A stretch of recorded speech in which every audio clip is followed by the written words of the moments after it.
Veía las imágenes del encuentro que tuvo Axel Kicillof con los intendentes de la provincia de Buenos Aires, más de 80, tiene un total de 135, más de 80. El pedido de algunos intendentes para que Axel encabezara la oposición peronista al gobierno de Milei.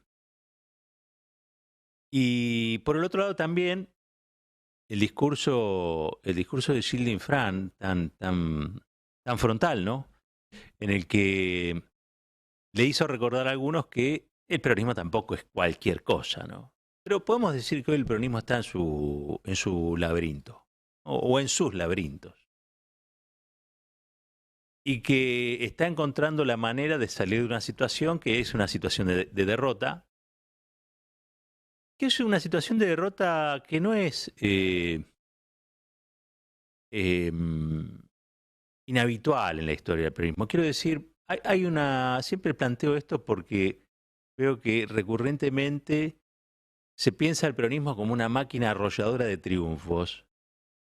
Y la verdad sea dicha que el peronismo ha mordido más el polvo de la derrota que otra cosa. La historia no me desmiente, digo, el peronismo ha ganado elecciones, las ha perdido, ha estado proscripto, no ha podido votar. Y en esas circunstancias creo que podríamos enumerar muchas situaciones en las que no hubo viento a favor para el peronismo, sino más bien todo lo contrario. Y hoy es uno de esos momentos. Hoy es uno de esos momentos donde el peronismo tiene que replantearse cómo se para frente a la victoria de una derecha o una ultraderecha sostenida en un bloque con distintas facciones del capital nacional, extranjero. Y el peronismo como cabeza del movimiento nacional tiene que tomar alguna postura frente a eso, que claramente es una postura opositora. Hubo un 44% de la población que votó en contra de Milei. Y de ese porcentaje, seguramente un porcentaje alto, un 70%, votó no solamente en contra de Milei, sino que votó en defensa de la soberanía, en defensa de la democracia, en defensa de la justicia social, es decir, el cuerpo doctrinario que le da sentido al peronismo. Entonces, el peronismo no solamente tiene que ser oposición porque así se lo exige la historia, sino que está mandatado para eso. Tiene que representar, y tiene que representar a aquellos que lo votaron. ¿Mm? E incluso tiene que votar a sectores que no son peronistas, pero que frente a la propuesta de Milei, frente a la candidatura de Milei, dijeron, bueno, Milei es un riesgo y vamos a darle nuestros votos al candidato peronista. Por lo tanto, la representación del peronismo hoy es la representación de ese 44%. No solamente es la representación de ese 44%, sino que el peronismo también tiene el territorio junto con Formosa, junto con Santiago, pero el territorio más vasto y más habitado del país, casi el 40% del padrón, donde Milei no hizo pie. Milei no ganó las elecciones en la provincia de Buenos Aires, ni para gobernador, donde su candidata quedó bastante lejos, y tampoco a presidencial, porque si bien por un pelito, Massa fue el presidente, fue el candidato a presidente más votado en la provincia de Buenos Aires. Son 17 millones de personas. 17 millones de personas. Una de las provincias que a su vez, si se cumple la promesa o la amenaza de Milei en el sentido de recortar la obra pública, va a verse muy afectada. Si se cumple también la amenaza de Milei de parar con los giros o transferencias a las provincias por fuera de la coparticipación, que muchas veces son maneras de corregir la coparticipación porque hace falta hacerlo de este modo, de otro modo habría que modificar la Constitución. Entonces, es como que son remedos, ¿sí?, a situaciones de injusticia, y se van parchando esas situaciones de injusticia con esos giros. Algunos dicen, bueno, son giros discrecionales. Mire, a veces son giros discrecionales, sí, y está en la potestad del Ejecutivo, pero esencialmente para que las provincias sigan funcionando. Hasta que se trate una ley de coparticipación nueva, donde todos estén más conformes, porque para cambiar la ley de coparticipación hace falta el acuerdo de todas las provincias, no de algunas. No hace falta el pataleo de Córdoba. No, tiene que ser un consenso de todas las provincias. Imagínense cómo está el país, a qué tipo de consenso se puede llegar. Por lo tanto, es grave la amenaza que hace el presidente electo Hay que ver si la sostiene, pero la que hizo hasta ahora de cortar el giro de esos fondos y cortar la obra pública, porque va a afectar la calidad de vida de ciudadanos de todas las provincias, ciudadanos y ciudadanas de todas las provincias argentinas. Quizá, como en tantos otros casos, Milei decida no hacerlo de este modo. Quizá decida rever su postura. Hablaba barbaridades de Caputo hace 2 meses atrás y ahora Caputo es El Salvador. Entonces, cambia Milei su forma de pensar.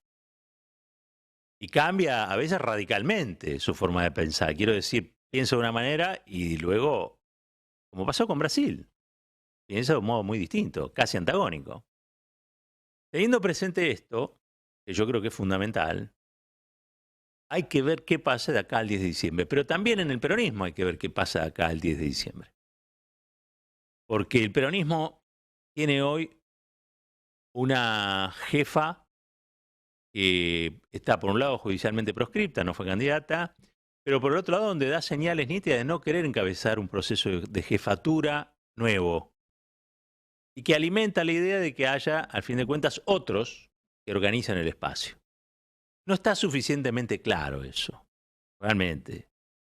O sea, es cierto que ella transmite o da señales de humo de no querer estar en el día a día ni en la organización de las cosas.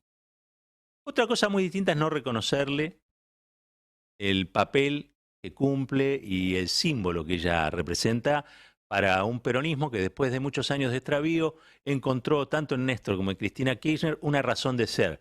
Es decir, volver a su doctrina, o a buena parte de su doctrina, o a su doctrina, en todo caso, modernizada por el paso de la historia. Un poco lo que pasa con Gildo Infran. ¿Por qué fue tan fuerte el discurso de Gildo Infran?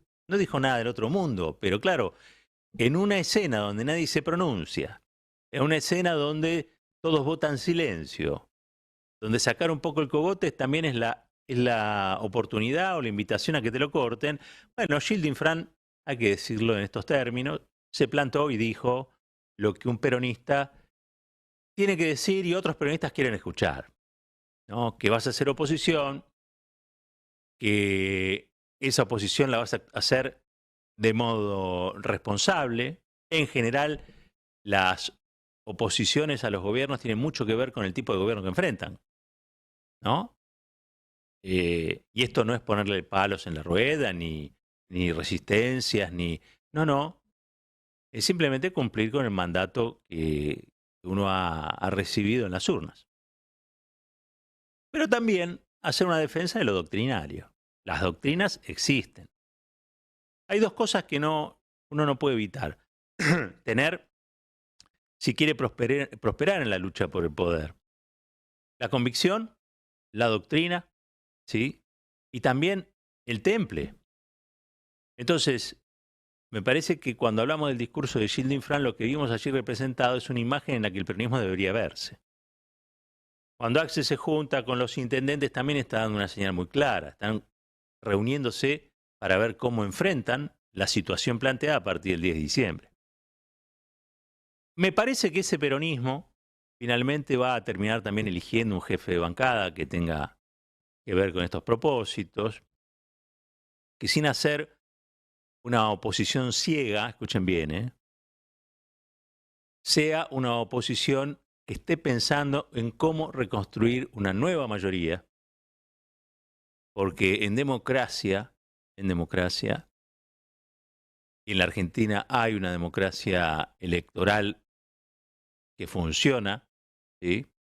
Con sus más y con sus menos, ha funcionado. Alguien podrá decir, y con razón, sí, pero estaba proscripta judicialmente Cristina. Sí, nuestra democracia en ese sentido es de baja intensidad. Es de baja intensidad. Pero hay, me parece, un consenso de que cuando vos llegás al acto comicial, el que gana, gana, el que no gana, no gana. Y todas las denuncias o patrañas que se habían inventado alrededor de una fraude eventual, y eso, bueno, quedaron donde tenían que quedar, ¿no? En el estante de las cosas a desechar. Y me parece que lo que se viene ahora es la construcción inteligente de una nueva mayoría y que esa nueva mayoría tiene como siempre que representar a quienes votaron y también al conjunto de agredidos por situaciones que pueden llegar a tomarse y que violen los derechos humanos, el Estado de Derecho, la estabilidad en el empleo, digamos, tomando palabras del presidente electo, que a su vez las tomó de ese gran argentino que se supo conquistar a un montón de gente, que es dentro de la ley todo, fuera de la ley nada. Y eso me parece que puede ser el núcleo, ¿no? Puede estar, es el corazón de una herramienta conceptual que permita al peronismo divisar cuál es el punto en el que tiene que estar parado, que no es en cualquier lugar. El peronismo en su laberinto sabe que hay una sola manera de salir del laberinto que ya decía Marechal y es por arriba. Bueno, lo que hay que definir hoy, después de que quedó patas para arriba del país, cuál es el arriba, cuál es el abajo. Estamos en esa situación. No tenemos todo claro. No está todo claro. Pero sí sabemos dónde venimos. Eso es lo que nunca hay que olvidar. Eso es un capital. ¿Sí? Y creo yo que lo que se va a venir ahora es un gobierno que tiene muchos problemas para sostener ciertas coherencias, que para gobernar va a tener que hacer una serie de alianzas porque no tiene mayorías parlamentarias, a diferencia de Menem. Menem realmente tenía mayorías parlamentarias. Venía a caballito de una época donde todo lo que él finalmente termina proponiendo era el clima de época. El mundo actual no es tan nítido como el que a Menem le pasó, ¿no? Menem gobernó en un momento en el que había alguien que decía que la historia había terminado y a nadie se le ocurría cuestionarlo eso, porque al fin de cuentas, o sí, algunos, muy pocos, porque al fin de cuentas se había caído algo que no se podía caer, que era el muro de Berlín, se había caído nada más y nada menos que la segunda potencia mundial, que era la Unión Soviética. Por lo tanto, alguien podía venir y plantear, che, la historia se terminó, y capaz que sí. Otros dijeron que no, y lo plantearon en términos de un proceso histórico que en ese momento en puntual tenía al neoliberalismo como un proceso exitoso y casi imbatible. Pero usando las leyes de la dialéctica, bueno, se sabe que eso no es inmutable en el tiempo. Que la historia siempre va a tender a cambiar. Y sobre todas las cosas que la historia siempre va a tender a continuar. Bueno, cuando el peronismo decida dónde está arriba y dónde está abajo, decía, del laberinto se va a salir por arriba. Y ahí va a haber una serie de definiciones, ¿no? Va a haber seguramente una ley ómnibus que se va a enviar al Parlamento. Creo yo va a tener mucho de parecido a la LUC, la ley de urgente consideración que se votó en el Uruguay, que la calle Pou, otro liberal, mandó al Parlamento. Es una estrategia muy interesante. La LUC tenía 400 artículos, pero la oposición frente amplista le encontró 150, 153 artículos en los que había fallas estructurales en esa ley que eran violatorias de derechos ya consagrados, violatorias de normas constitucionales, violatorias. Y la verdad es que la calle Pou fue muy inteligente porque tomó esas 135 artículos, esos 135 artículos, como parte de la discusión con esa oposición. El resto ya estaba adentro. Había ya 250 artículos que ya estaban adentro. Creo que aquí va a suceder algo muy parecido. Creo que va a haber también un peronismo dador de gobernabilidad, un peronismo que juegue a dotar a Milei de los votos necesarios para que saque lo que sea. Este es el periodo angelado de cualquier presidente electo, periodo que hay que tener mucho estoicismo para atravesar siendo oposición. Nosotros hemos visto allá por el 2015, si bien la situación no es la misma, yo creo que es un poco más grave, como gente que asumió con un mandato muy preciso, se metió el mandato en el bolsillo y después salía votando por allí leyes junto al macrismo. Tenía un mandato muy claro de ser oposición y salían votando leyes con el macrismo. Va a haber también peronistas que acepten cargos, va a haber peronistas que digan, bueno, por encima de todo está la patria, me quedo como embajador en Brasil. Digo, va a haber peronistas de todo tipo. Ahora, muy probablemente esa colaboración, como en su momento hizo Sergio Massa con Macri, no permita en lo inmediato mirar el futuro con grandes esperanzas. Porque una cosa es hacer una oposición responsable y otra cosa es sumarse al carro del vencedor pensando que arriba del carro del vencedor están las soluciones a todas las cosas. No, miren, eh, la Argentina a futuro necesita para resolver muchos de sus problemas que la oposición haga de oposición. Nuestro sistema exige que haga de oposición. No como hace la derecha habitualmente, que cuando ella está enojada, agarra la pelota, la pincha y el Parlamento no funciona. No, esa oposición no. Pero tendrá que ser una oposición que use el Parlamento para denunciar aquellas cosas que están muy mal, para denunciar a dónde nos pueden llevar algunas de las políticas que al menos hoy conocemos se quieren aplicar. Y tendrá que ser una oposición que también se haga cargo de generar una nueva esperanza para ese 44% de argentinos y de argentinas que no quiso votar al actual presidente con todas las novedades que trae este presidente. Yo no sé si ustedes recuerdan alguna escena en la que un presidente haya ido a la tumba de un rabino. No me parece mal, la verdad. No tengo nada contra el credo de la religión judía ni contra sus rituales.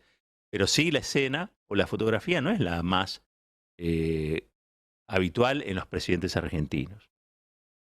Y me parece también que cuando uno indaga un poco, se da cuenta que esas imágenes expresan cosas, no es que esas imágenes son el candidato pidiendo o el presidente electo, no, son alianzas que se tejen, son alianzas que evidentemente integra Javier Milei. Javier Milei uno lo veía como un simple panelista de televisión, hasta cierto punto.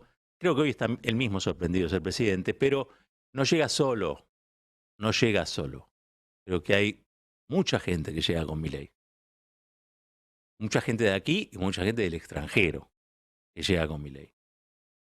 Estaban sorprendidos en los Estados Unidos, le tuvieron que armar de apuro encuentros con Bill Clinton, con algunos funcionarios.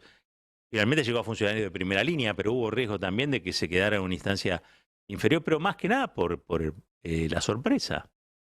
No estaba preparado un viaje a los Estados Unidos, a pesar de que él lo había hecho, estaba preparado sí el viaje para rezar en la tumba de ese gran rabino que él considera su padre espiritual, pero no para hacer el circuito besamanos habitual de Washington. Y viajó con Caputo, que hace, insisto, 2 meses atrás era alguien a quien él denunciaba como responsable de nada más y nada menos el endeudamiento y la fuga de divisas. Con otras palabras, pero decía eso.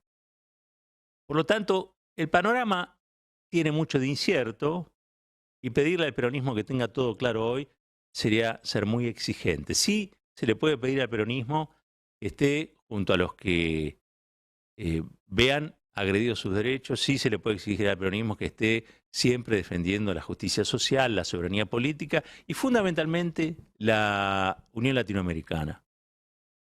Que el gobernador Gilles Dinfrán sea el único que hoy esté hablando tiene que ver también con la historia de Gilles Dinfrán. Gilles Dinfrán es un peronista doctrinario, es un peronista histórico, es un hombre que reivindica a los historiadores revisionistas, es un hombre que reivindica y que, sobre todas las cosas, el papel histórico que cumplió el peronismo. Es como un peronismo concentrado, ¿sí? Muy probablemente para construir una nueva mayoría haga falta, sobre todas las cosas, para que esa nueva mayoría no falle, ¿sí? En alguna experiencia que no sea peronista, esa hiperconcentración doctrinaria. La amplitud, toda la que se pueda, la más grande posible, pero que el caldo tenga gusto a caldo, ¿no? Que el caldo de gallina tenga gusto a caldo de gallina, que el sabor que le da, el sabor concentrado que le da sabor al resto de las cosas exista y esté. Y me parece que allí lo de Dinfrán ha sido muy meritorio. La reunión de ayer también con Axel también, muy meritorio. Me parece que el PJ de la provincia tiene que seguir trabajando también. Habrá que definir quién es la nueva autoridad de la bancada peronista en el Parlamento. Algunos pretenden que sea tal o cual personaje, otros quieren que tenga un modo más dialoguista. Seguramente allí habrá un grupo que reivindicará a Máximo Kirchner. Bueno, todo eso lo vamos a estar viendo en las futuras semanas. Por lo pronto, sabemos ya que Marechal una y otra vez nos dijo que se sale por arriba del laberinto. Lo que falta definir ahora es dónde está el arriba y dónde está el abajo. Un país unido por la radio.